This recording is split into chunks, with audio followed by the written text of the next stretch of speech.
A finales del siglo XIX, mientras Europa repartía África como si fuera un mapa sin alma, una tierra seguía en pie, orgullosa y libre, Etiopía. Y en su trono, sentado con la calma de quien conoce su destino, reinaba un hombre llamado Menelik II. No era un monarca cualquiera. No vestía coronas de oro ni se rodeaba de aduladores. Era un estratega, un visionario, un símbolo viviente de resistencia. Su mirada era la de un león, tranquila, pero imposible de domar. Desde su palacio en Addis Abeba, veía cómo las potencias europeas, Inglaterra, Francia, Italia, iban devorando el continente pedazo a pedazo. Etiopía era uno de los pocos reinos que aún conservaba su independencia, y Menelik sabía que tarde o temprano, también intentarían arrebatarle eso. Los italianos ya habían puesto los ojos sobre su tierra. Llegaron con tratados, promesas y sonrisas diplomáticas. Traían regalos, pero detrás de cada obsequio había una cadena invisible. Le ofrecieron alianzas que en realidad escondían dominio. En 1889, firmaron el Tratado de Buchale. En la versión italiana, Etiopía se convertía en protectorado de Italia. En la versión amárica, la lengua de Menelik, era simplemente una alianza de amistad. Una palabra mal traducida, o mejor dicho, una trampa perfectamente planeada. Durante meses, los diplomáticos italianos celebraron su victoria. Europa aplaudía la civilización del África salvaje. Pero en Addis Abeba, Menelik permanecía en silencio, leyendo y releyendo cada línea del tratado. Algo no encajaba. Cuando descubrió el engaño, su rostro cambió. No gritó, no se enfureció. Solo dijo: un león no firma su libertad en lengua extranjera. Y con esas palabras, comenzó una de las epopeyas más impresionantes de la historia africana. Menelik ordenó movilizar a todas las provincias, convocar a cada soldado, cada campesino, cada pastor. Las campanas sonaron en las montañas, y en pocos meses, más de 100.000 etíopes marchaban bajo su bandera. No luchaban solo por tierra. Luchaban por algo que Europa creía que África había olvidado: su orgullo. Mientras Italia se preparaba para una rápida conquista, no sabía que había despertado al único león que aún dormía libre en el continente. Y que ese león estaba dispuesto a rugir tan fuerte que el eco llegaría hasta Roma. Cuando la noticia del engaño italiano llegó a los rincones de Etiopía, el eco fue más fuerte que cualquier cañón. Los mensajeros recorrían montañas, desiertos y aldeas, llevando el mensaje del emperador: el extranjero ha venido a quitarnos lo que no le pertenece. Menelik II sabía que solo uniendo al país podría sobrevivir. Y lo hizo como un maestro de ajedrez. Convocó a los jefes tribales, a los príncipes del norte y del sur, a los patriarcas de la iglesia.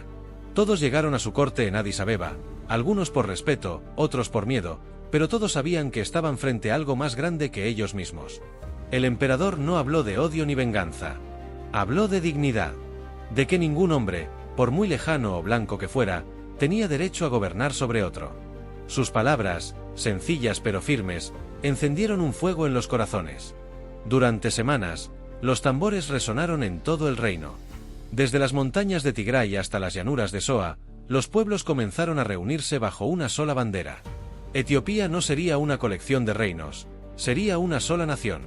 Los herreros trabajaban día y noche forjando lanzas, espadas y escudos. Los monjes bendecían las armas con oraciones antiguas. Las mujeres cosían banderas con los colores del león de Judá. Y los campesinos, que nunca habían sostenido una espada, se ofrecían a luchar por su tierra, por sus hijos y por su fe. Italia observaba desde lejos, confiada en su tecnología y sus rifles modernos. Pensaban que aquella masa de hombres con lanzas de hierro sería fácil de aplastar. No entendían que Etiopía no estaba defendiendo un territorio, sino su historia entera. Mientras los generales italianos planeaban rutas de invasión, Menelik planificaba cada movimiento. Sabía dónde estaban los ríos, los pasos montañosos, los caminos ocultos. Conocía su tierra mejor que cualquier mapa. Y sobre todo, conocía a su pueblo. En una reunión con sus generales, dijo con calma: Europa tiene armas. Nosotros tenemos el tiempo. Y quien conoce el tiempo, conoce la victoria. Así comenzó la mayor movilización en la historia de África.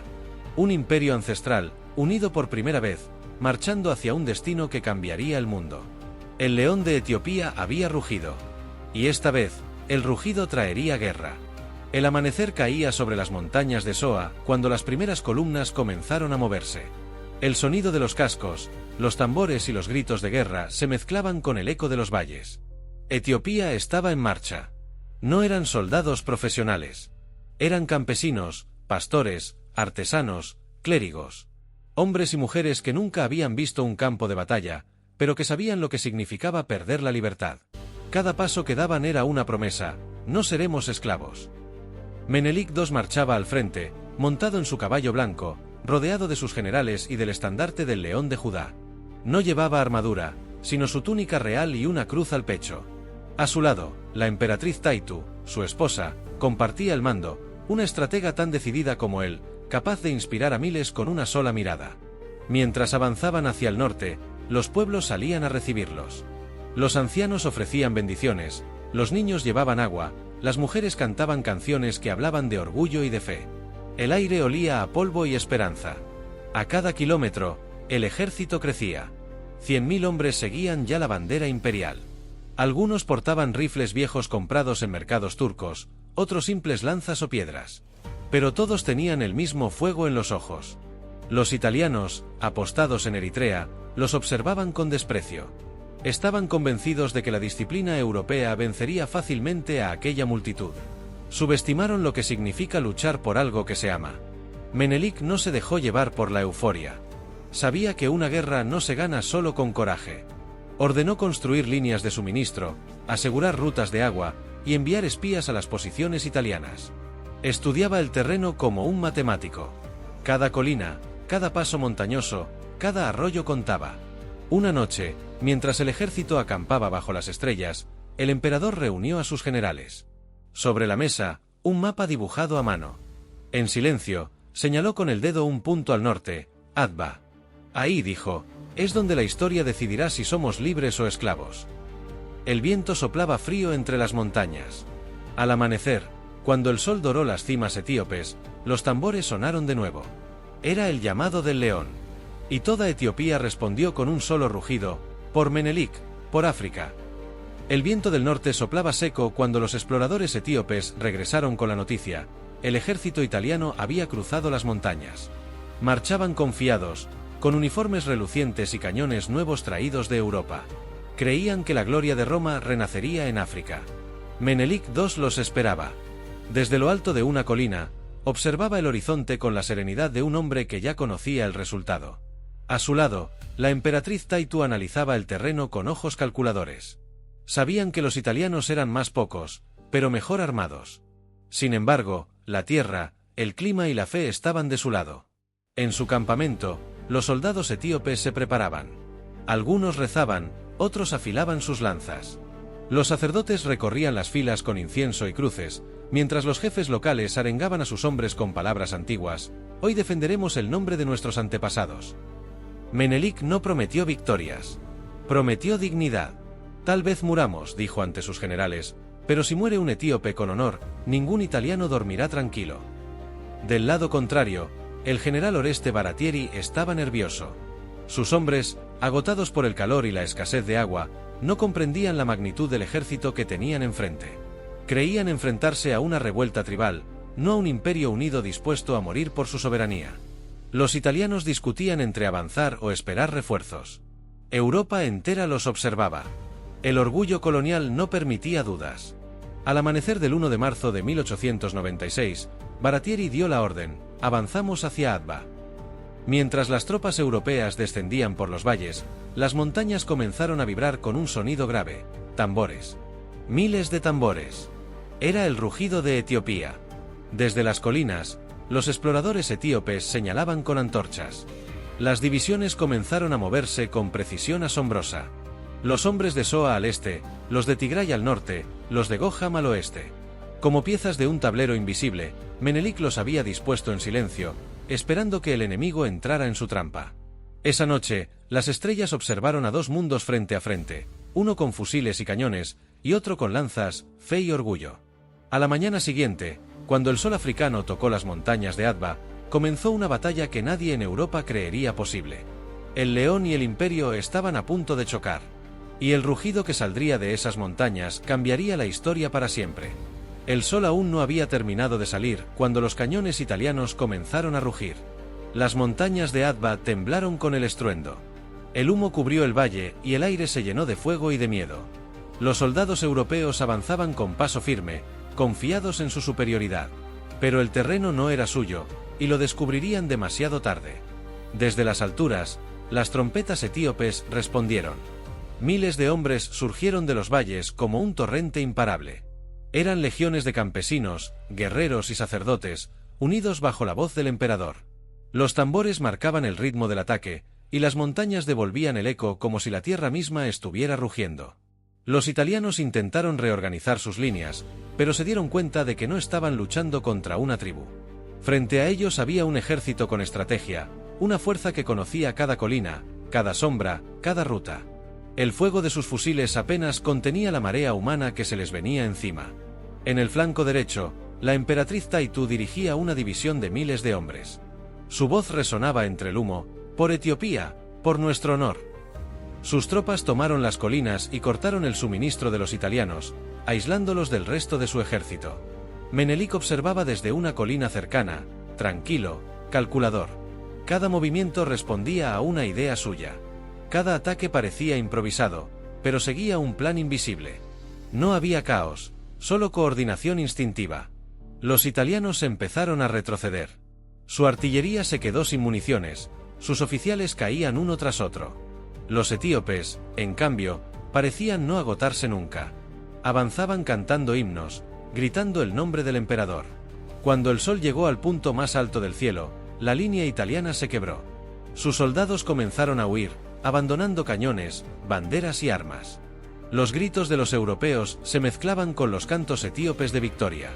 Menelik levantó su cruz al cielo y murmuró: «Hoy, África ha despertado». Al atardecer, el valle estaba en silencio.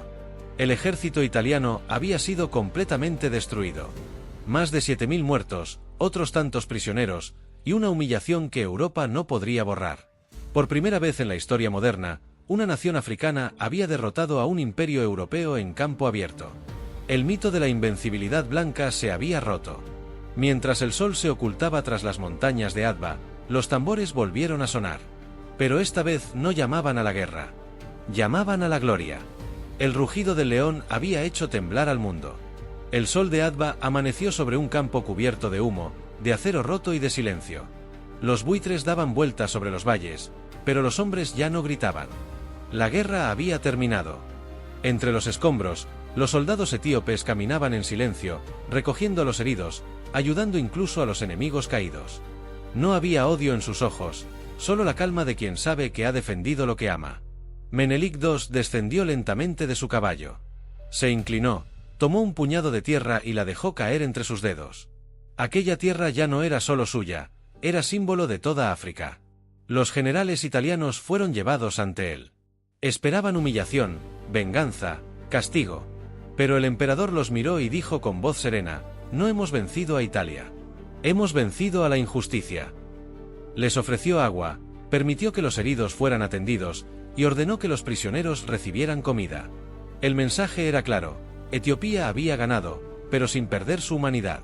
Mientras tanto, en Roma, la noticia cayó como una tormenta. Nadie lo creía. Los periódicos hablaban de la mayor humillación de Europa en el siglo XIX. Los reyes y diplomáticos se negaban a aceptarlo. ¿Cómo podía un país africano, sin fábricas, sin ferrocarriles, derrotar al ejército de un imperio moderno? La respuesta era simple, pero Europa no la entendía, porque luchaban por su libertad, no por su orgullo. Desde París hasta Londres, el nombre de Menelik II se convirtió en leyenda. Algunos lo llamaron el Napoleón Negro. Otros, el último rey libre de África. Pero en Etiopía, la gente lo llamaba de otra manera: Negus Nagast, el rey de reyes. Los sacerdotes celebraron misas durante días. Las aldeas encendieron hogueras, los niños aprendieron canciones sobre la victoria. En cada rincón del país, se repetía una sola palabra: Adva. Un nombre que ya no significaba solo una batalla, sino una promesa eterna. Menelik sabía que había cambiado la historia. Pero también sabía que la victoria traía una nueva carga. El mundo lo respetaría, pero también lo observaría con desconfianza. Desde las colinas donde cayó el último disparo, miró hacia el horizonte y dijo a su esposa Taitu: «Hemos demostrado que un león puede vencer, pero ahora debemos probar que puede gobernar». Y así, del rugido nació el silencio. Un silencio lleno de gloria, pero también de responsabilidad. Tras la victoria de Adva, Etiopía no volvió a ser la misma. El humo de la guerra se disipó, y en su lugar, surgió una nueva nación orgullosa y respetada. Los tambores de la batalla fueron reemplazados por los martillos de los constructores. Menelik II entendía que la espada había salvado a su pueblo, pero la educación y el progreso serían los que lo mantendrían libre. Desde su trono en Addis Abeba, comenzó una transformación sin precedentes. Ordenó construir caminos, escuelas y hospitales. Trajo ingenieros, médicos y maestros de otros países, pero bajo una condición clara: enseñad, pero no dominéis. La capital empezó a crecer. Las tiendas se llenaron de productos locales, las iglesias florecieron, y el comercio se expandió hasta el Mar Rojo. Menelik fundó bancos, impulsó la moneda nacional y soñó con un país que pudiera mirar a Europa de frente, sin miedo ni servidumbre. Su esposa, la emperatriz Taitu, participó activamente en todo. Supervisaba la construcción de caminos, creó escuelas para mujeres y fundó el famoso Hotel Taitu, el primero de Etiopía, símbolo de modernidad africana. Pero Menelik sabía que la independencia no se defendía solo con armas ni con obras. También se defendía con identidad. Reunió a los líderes religiosos y a los ancianos, y proclamó que Etiopía debía mantener su alma, que ningún progreso valía la pena si el pueblo olvidaba quién era.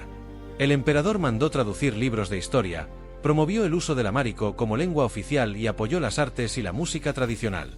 Mientras Europa creía que la civilización solo podía venir del norte, Menelik demostró que África también podía enseñarla. Su fama se extendió por el mundo. Delegaciones llegaron desde Rusia, Francia, incluso desde América, para conocer al rey que había vencido a un imperio. Algunos esperaban encontrar un monarca arrogante, pero hallaron a un hombre de sonrisa serena y mirada firme. En una recepción, un diplomático francés le dijo: «Su Majestad, usted ha salvado a África del destino colonial». Menelik respondió con calma: «No, señor. África debe salvarse a sí misma». En esa frase resumió todo su reinado. Porque su sueño no era solo gobernar Etiopía, sino demostrar que un pueblo africano podía ser libre, fuerte y digno, sin necesitar el permiso de nadie. El león había dejado de rugir. Ahora caminaba con orgullo entre los suyos, construyendo un imperio que no nacía del miedo, sino del respeto. El rugido del león había traído paz, pero hasta el más fuerte de los rugidos se apaga con el tiempo. A comienzos del nuevo siglo, Etiopía parecía estable, pero debajo de la superficie, las grietas empezaban a mostrarse. El comercio con Europa crecía, y con él, las ambiciones de los hombres. Algunos nobles comenzaron a soñar con riquezas, otros con poder propio. Los viejos jefes de provincia, que antes habían marchado juntos a la guerra, ahora discutían sobre quién debía controlar las rutas y los impuestos. Menelik lo veía todo desde su palacio en Addis Abeba. Sabía que el enemigo más peligroso no venía del extranjero, sino de dentro. Intentó gobernar con equilibrio. Castigaba la corrupción, pero perdonaba los errores. Reunía a sus consejeros y les recordaba una y otra vez: la libertad no se mantiene con espadas, sino con justicia. Pero algunos ya no lo escuchaban. Europa había vuelto, esta vez sin cañones, sino con contratos y promesas. Las potencias occidentales, incapaces de conquistar Etiopía por la fuerza, buscaban ahora influir en sus mercados, en sus bancos, en sus decisiones. Los embajadores sonreían, pero detrás de cada sonrisa había una deuda o un acuerdo ventajoso. Menelik lo entendía, y se volvió más cauteloso, más silencioso. A eso se sumaron los rumores sobre su salud. El emperador comenzaba a enfermar. Las largas jornadas, los viajes, las decisiones, habían debilitado su cuerpo. Su cabello encanecía, su paso se volvía lento, pero su mente seguía clara. En las noches, se quedaba solo, mirando desde su balcón. Veía las luces de la ciudad que él mismo había levantado y pensaba en lo rápido que el poder cambia a los hombres. A veces murmuraba para sí: vencer fue fácil, gobernar es la verdadera guerra. Su esposa, la emperatriz Taitu, intentaba mantenerlo firme. Ella tomaba decisiones, mediaba con los nobles, y cuidaba de que el legado de Adva no se olvidara. Pero los rumores crecían. Algunos la acusaban de querer reinar en su lugar. Otros decían que Etiopía se estaba debilitando. En Europa, los periódicos comenzaban a hablar del declive del león. Y los imperios coloniales, que habían aprendido a temer su nombre, ahora esperaban el momento oportuno para volver a atacar. El tiempo parecía haberse vuelto en su contra. La gloria de Adva empezaba a desvanecerse entre la política y la enfermedad. Y mientras los murmullos llenaban el palacio, Menelik se aferraba a la única verdad que conocía, que ningún trono, por fuerte que sea, dura más que el respeto del pueblo. El invierno llegó a Addis Abeba con un silencio extraño. El aire era más frío, y los pasillos del palacio se llenaron de murmullos. El emperador Menelik II, el conquistador de Adva, había caído enfermo. Durante meses, los médicos entraban y salían de su habitación. Decían que el cansancio lo estaba consumiendo. Su cuerpo se debilitaba, pero su mente seguía encendida como una llama vieja que se niega a apagarse. Tendido en su lecho, Menelik pedía que le leyeran pasajes de la Biblia y relatos sobre los antiguos reyes de Etiopía. Escuchaba en silencio, como si quisiera dejar grabado cada nombre, cada historia, para no permitir que el tiempo las borrara. A veces, llamaba a su esposa Taitu y le pedía informes del reino. Ella le hablaba de carreteras, escuelas, cosechas. Él la escuchaba con paciencia y luego murmuraba: «Hemos sembrado, Taitu, ahora Dios decidirá si florece». En el país, la incertidumbre crecía. Los nobles discutían en secreto, las embajadas extranjeras observaban con impaciencia, y el pueblo rezaba. Sabían que la enfermedad del emperador no era solo un asunto personal, sino el destino de toda Etiopía. Una tarde, pidió que lo llevaran al balcón del palacio. Desde allí, observó las colinas doradas y los caminos que él mismo había mandado construir. El viento movía las banderas del león de Judá, y por un instante, pareció volver a ser el mismo guerrero de Adva. «Que nunca olviden», dijo con voz débil, «que un africano no necesita permiso para ser libre». Fueron sus últimas palabras públicas. Pocos días después, su salud se agravó. El corazón que había latido al ritmo de un continente se fue apagando lentamente. Y cuando por fin se detuvo, la noticia viajó como un relámpago por toda África. Los templos sonaron con campanas, los campesinos se arrodillaron en los campos, y los ancianos lloraron en silencio. El hombre que había derrotado a Europa y devuelto el orgullo a todo un continente ya no respiraba. Pero en el aire de Etiopía, algo seguía vivo. Su nombre, su historia, su ejemplo. Porque Menelik II no solo había construido un país, había construido una idea. Y las ideas, cuando nacen del honor, no mueren nunca. El cuerpo del emperador descansaba, pero su nombre comenzó a moverse como el viento. Desde las montañas de Tigray hasta el Mar Rojo, Etiopía entera se convirtió en un templo de memoria. Durante días, hombres y mujeres caminaron kilómetros para despedirse. Los campesinos llevaban flores, los soldados ofrecían sus viejas lanzas, y los monjes encendían velas hasta que el cielo se volvió dorado. El eco de su victoria seguía resonando, no como un grito de guerra, sino como una canción de orgullo. Adva ya no era un lugar en el mapa, era una palabra sagrada. En los años siguientes, los imperios europeos intentaron borrar su recuerdo, pero no pudieron. Cada africano que escuchaba su historia entendía algo nuevo, que la derrota no era un destino, que la libertad era posible. En Ghana, Nigeria, Sudáfrica, jóvenes líderes comenzaron a citar su nombre en los discursos. Decían: si Menelik pudo vencerlos, también nosotros podemos gobernarnos. Y así, mucho antes de Mandela o Nkrumah, ya había nacido la semilla del orgullo africano moderno. En Etiopía, su retrato aún cuelga en las escuelas. Los niños aprenden sobre el rey que no se arrodilló. Y cuando preguntan por qué fue tan importante, los maestros responden: porque enseñó al mundo que África no nació para obedecer. El tiempo siguió avanzando. Los imperios cayeron, los mapas cambiaron, pero el nombre de Menelik II quedó intacto, como una llama que nunca se apaga. Hoy, más de un siglo después, los montes de Adva siguen en pie, testigos silenciosos del día en que un pueblo se levantó sin miedo. Cada amanecer en Etiopía es un recordatorio de que la historia puede escribirse con valentía y fe. En la cima de una de esas colinas, una estatua mira al horizonte. No tiene espada en la mano, solo un gesto tranquilo, como si aún observara el destino del continente.